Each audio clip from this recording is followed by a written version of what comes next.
Hangout Radio, powered by 92 Zoo and presented by Alexander Shannara and Associates. We prove it. And sponsored by Jenny King, GMFS Mortgage, Janino's Pizza, and Dias Construction and Development. Hangout Radio, driven by 92 Zoo. I am Mystic Marge, and I'm backstage at Hangout 2017, hanging with the local natives.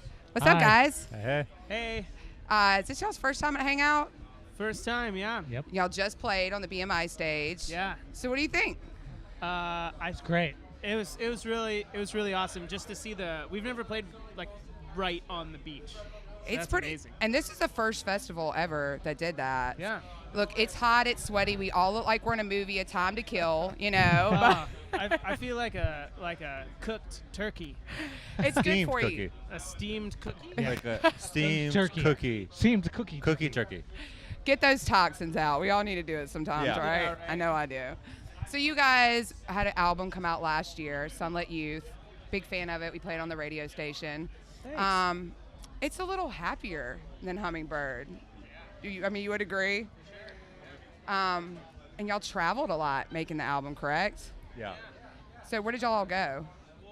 We got an offer to play a show in Malaysia at the end of 2014, and we almost didn't take it, but then we remembered a friend of a friend owns a studio in Thailand through our UK label, and we ended up taking the Malaysia show and then just working at that studio in Thailand for 2 weeks, and it basically started the writing of Sunlit Youth, and we felt so productive and so awesome after that we wanted to take more trips. So we'd hole up in LA, work a lot and write there, and then we'd like go to Joshua Tree for like a week, or we took all our stuff to Ojai for a couple weeks, and then we ended up in Nicaragua for like 10 days. All over. At the end of 2015, and that kind of ended writing and making the record. And y'all are based out of LA. All of you guys are. Yeah.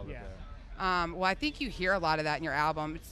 I'm reading this book right now. It's called The Mysticism of Music, obviously because of my name. But it talks about when you go to different countries and different cultures, they have different instruments. Like if you go to Africa, because they all played outside, the drums sound so good out there. Did you see any of that in Thailand? Like, are there any instruments over there when y'all were playing with people or working over there? Anything musically you found out about that y'all added into this album? I don't think we did like sonics per se, like a weird Thai instrument that we had no idea about, but I feel like we embraced kind of the culture where we were going. Where like Nicaragua, we found like all these like hippie, free-spirited people who just like defected and are just living down there, and they started this like really awesome commune, I guess, like, creative and it was, like the spirit of everyone is like, oh, like that would bleed into songs. Like we can point to a few songs like, oh, for sure, like the lyrics talk about that, or like Everybody's happy there. A lot of meditation going on. Yeah. A lot of spiritual, yoga. a lot of yoga. Yeah. It's funny. I mean, like in Nicaragua, we wrote 10 songs down there. It's like the most prolific we've ever kind of been. And I Saw You Close Your Eyes was one of them. We just released that in March. And then a song on the record called Masters was the one that made the record that was from there. I feel it sounds kind of jungly. A little bit. I mean, maybe, there's something hear to it. that where the surroundings get intertwined with what you end up writing. But you kind of never know, and I feel like that's the point, where you can't predict what's going to happen, and you just kind of put yourselves in different situations to try and cultivate something. Well, you have to be open to it, I guess. Yeah, Open yeah, spirit. You don't want yeah. to force anything. Yeah. Like Thailand was like a really nice, huge studio, and we lived there for a couple weeks. And then in Nicaragua, it was kind of more of like a hut with like a few different things, but not like an actual pro studio. And just there was like kind of different versions of that. Like a lot of times we'd have maybe like a Bluetooth mic and then all record vocals on that or something. That's kind of how Jellyfish happened. Yeah. We were in Joshua Tree and got kind of stoned and tried to write a song in like an hour, and then that kind of came together. Well, I love the new album, and I loved Hummingbird because that dark music, Pain is where the good stuff comes from, but it's good to see a different side. You never want to hear the exact same feeling from a Sure. band. The other thing I was talking about, I was doing some research on you guys, and there's one song, I cannot remember the name of the album, it's kind of bluesy. And coins. Yep, Coins. Yeah. And when someone was talking about in the article about writing, they're like, well, I sat down and I just listened to D'Angelo, Black Messiah. Yeah. I'm a D'Angelo freak. He's like my favorite thing in the world. So I saw that and I was like, I want to interview the local natives. I don't want D'Angelo. That album was so important for a few of us. Like, it was just like kind of rocked our world. And I think Ryan was talking about that, where he was like, all right, I'm just gonna try to like make a D'Angelo, or like it wasn't even. And I think a lot of this record was that, like, it's not like let's make a local native song. It's just like let's just make something I really like, and then if all of us like it, we all like get involved. Yeah. So when you're in the recording process, I'm always wondering this: are you freaked out before an album comes out? Like, do you think, oh my God? Do you know when the song, like when you record the singles, do you know that's going to be the single, or does like the label listen and they listen to it? Do y'all have any idea when you're writing that song that you feel that that's going to be the single, or is that just how it ends up being?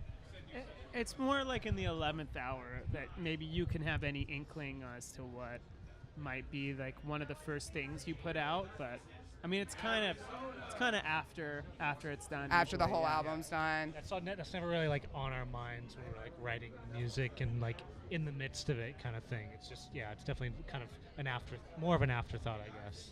Plus, I think we toured a bit leading up to before the album came out, and afterwards, and songs kind of just like raised their hand, like, oh, this song's not even released, but people like are really loving it, or sometimes it takes 6 months and like there's a new fan favorite that we couldn't have guessed. Well, see, that's what, when we have local artists and they send their music to the radio station, they always say, well, we think this is going to be the single, and then the radio station listens to it and we're like, no, this one is. It's always different than what they think. So never been on the recording side of it, so I always kind of wonder the thought process. So y'all doing a lot of festivals this summer? Yeah, quite a bit. We tried to purposefully not take too many so that we could have gaps to start writing the next record. We've been really excited about writing stuff and trying to put out stuff. Like we put out I Saw You Close Your Eyes in March, and we just put out a song called The Only Heirs. That was a collaboration with Nico Segal from, he used to go by Donnie Trumpet, and he's kind of in the Chance the Rapper entourage of people who work on his records. And yeah, we're just excited to keep writing and maybe putting stuff out. And y'all just put frequently. that song out yesterday, right? Correct? Yes, yesterday. Friday, yeah, yesterday. It's a freshie. Yeah, Brand new. fresh. Check it out. But we're still doing a fair amount of festivals. We're going overseas tomorrow to do something near Berlin, something in Liverpool, and then Primavera in Barcelona. Oh, I've been dying to go to that festival. When it's been coming out, I'm like, how do I get there? How do I get there? Talk another kind of beach festival. Not necessarily beach, but it's like right on the water. Right on the water, I've seen So pictures gorgeous. of it, and the lineup is just always. I'm really excited about seeing Cigaros tonight, and Oh, they sure. played last year, and I saw the video from when they played there last year, and it just looked beautiful, breathtaking. Yeah. I would imagine you guys would be into some music like that too. Yeah, Yeah. definitely. I think we might stick around to see that for sure. And what were you telling me about Seth Meyers as well earlier? Oh yeah. Yeah, so I'm actually going back to New York tomorrow and sitting in with their 8G, the house band, sitting in on drums for the whole week for Late Night with Seth Meyers. So, That's fun. So yeah, I'll be doing that starting Monday. All right, so Monday night, check Monday you out. night, Seth every night Meyers. of the week. Yeah. All right, one more question for you guys. I'll let y'all skedaddle. A question this hangout. I always have one question I ask every band. I need your guilty pleasure. Like, everybody's got one guilty pleasure that they might not necessarily want to admit that they listen to. Like, mine's Neil Diamond. I listen to Neil Diamond at least once a day. Do y'all have any just guilty pleasures? You want the music guilty pleasure? The music guilty pleasure. There's no judgment here either, guys. I don't know. I feel like anything I should feel guilt for, I'm pretty proud of, like pop or like mainstream rap and stuff. Oh, yeah. Yeah. Oh, I'm bougie. Let's hear some mainstream rap. Yeah. Guilty. What's the guiltiest thing? That you like almost want to turn off, like, where your friends can't see you're listening to it on Facebook, you know? I went down memory lane, and I used to be a nu metal kid, and I used to listen to like Korn and Limp Bizkit. And I'll tell you something really cool about Korn right now. So Robert Trujillo, the bass player from Metallica, his 12-year-old son is playing with Korn and touring right now. Oh, I heard Yes, about I that. heard. At 12. That's pretty So cool. crazy. Yeah, That's amazing. All right. That kid is gonna have such a crazy drug and alcohol problem. Probably so. He Or he needs could to be just be like careful. really Republican and like go in the military after. It could go either way. Yeah, I right. wonder how he got the gig. I don't know. Maybe he knew somebody. Yeah. Yeah. It sounds like maybe he knew somebody. All right, so your corn, Limp Bizkit, whatever. I would go see Fred Durst and crush it. I heard- we played a festival and Limp Bizkit I think it was played. Pukkelpop. Yeah, in 2013, and it was. Did you pretty hear what he's intense. doing in LA? What's he Didn't doing? I tell you about this? What? He was inspired by La La Land, and he's hosting a jazz night in Los Angeles. Fred Durst? Yeah, and it's called Fred's with a Z. That's the entire thing, and it's like, this sounds fake, like fake news, but seriously, like, Google it. Holy He's hosting a jazz night. That's insane. And he. If I anyone think could save he- jazz, it's him. I think he like directed a movie too, and I think like he's trying to do a bunch of different stuff. Well, they're going back on tour. I got hit up about it. I'm like, you know, how many people pay to see the Nookie? You know? Right. Or Yeah. Chocolate Starfish. I mean, Yeah. that's. I would pay $30 to see it, but I'm a dork. Like, I'd probably pay $30 to see anything just to give it a go. Sure. That's a good attitude to have. I Nice. agree, man. Yeah. At least try it once.